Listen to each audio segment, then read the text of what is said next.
Yeah, we expected some man, but we had plans for if it was zone. They did a good job of covering it.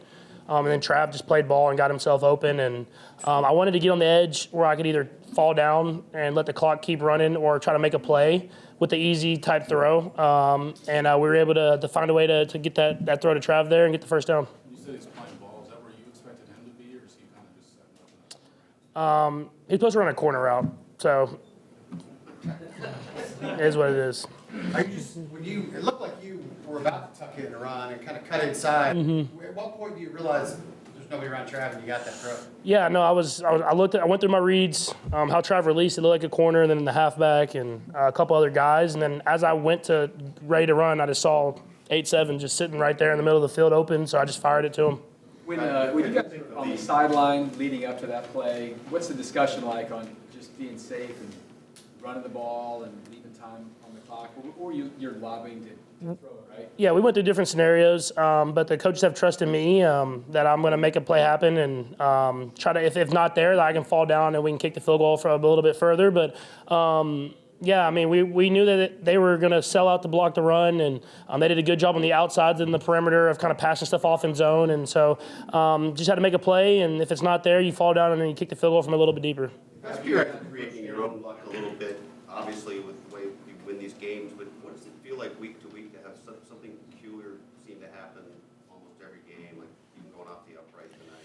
Yeah, no, I mean, even though I feel like we could have played better, I mean, that's a good football team, a good defense, and we were able to have a good last drive there to get us in field goal range. And as long as we have a chance to go out there and have the football and make a play happen, I feel like we're going to make it happen. And giving Matthew the chance to kick the field goal, and he knocked it through. That seemed like the first down inside 2 minutes. Were you lobbying to keep the offense going, charging for a touchdown, or were you content to take a knee? I was content to take a knee. We could have maybe got it a little bit closer, but I mean, when you're in that range, you're expecting to make the field goal, and we trust in our kickers, we trust in our special teams, and that's a huge part of what we do every single day, and we were able to make it and get the win. And it seemed like you guys are close to the offensive consistency that maybe we've seen in previous seasons. What do you point to that maybe would help you maybe break through a little bit more?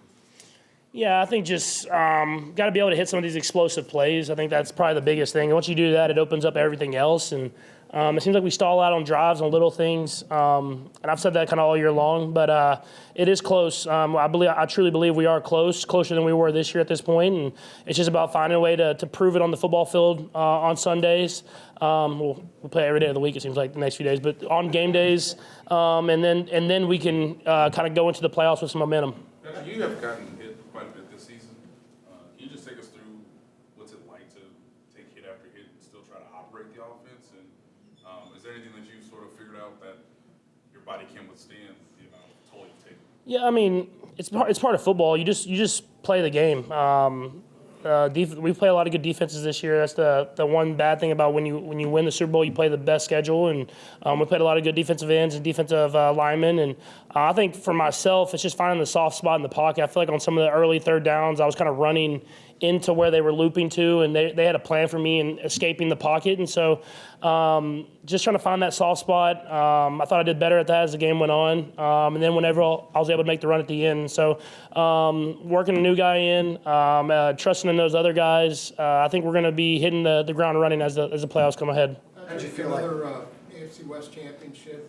I know you have bigger goals than this, but what kind of achievement is it, particularly given the down-to-the-end nature of all these games?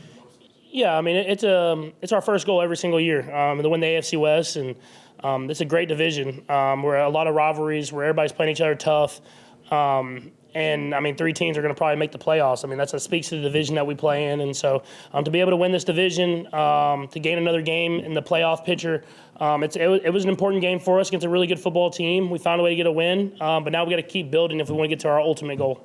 He's only been here, Travis, being 12 days ago. DJ showed up. What did you think of the way he performed? I thought he did a good job. I mean, there's little things here and there. I mean, he's still learning the playbook. So, he knows how to pass protect. That's the easy part. He knows how to run block. But pass off games with new guys, to know where he can kind of cheat, and kind of get subtle cues on my cadences and stuff like that. And he truly is just out there playing football, and just one-on-one reps. And he did a good job today. I mean, obviously I'll go back and look at the film, and hopefully we get him back out there soon. But I mean, to play all those snaps right off a ACL injury, I was proud of how he fought.